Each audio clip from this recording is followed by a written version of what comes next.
A few weeks ago I wrote a column in which I briefly referred to the concept of cave syndrome.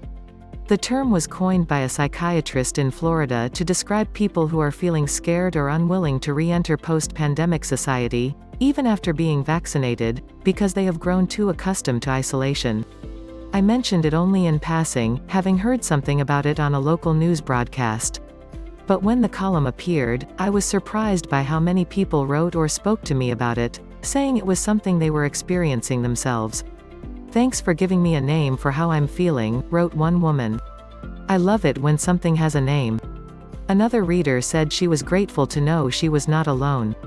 Simply knowing others have this reaction too makes it less overwhelming emotionally. At first it seemed odd to me that cave syndrome struck such a chord, until I realized that I was having some of these feelings myself. I'm not a person who suffers from social anxiety, I'm not particularly shy or introverted. But I too feel a measure of discomfort at the idea of being back in the same physical space with other people, in a restaurant or at the office or in a store or a subway car. Some of it is a result of not knowing for sure what is safe and what isn't, but some of it is also about the return to the social status quo ante after more than a year of extremely limited interaction. I began asking around. Michael Dulchin, a psychiatrist at Union Square Practice in New York, told me that he has lots of patients who are reluctant to go back into the world, or at least are ambivalent about it.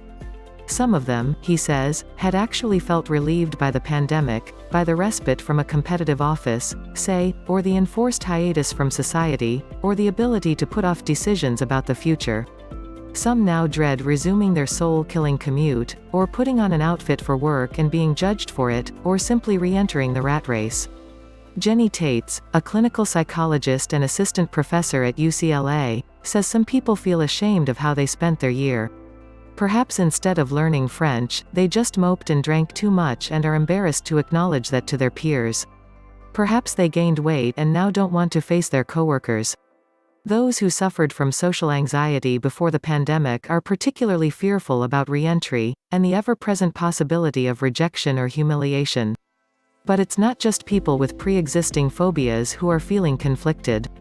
It makes so much sense to feel anxious right now, says Tates. These are very extraordinary circumstances.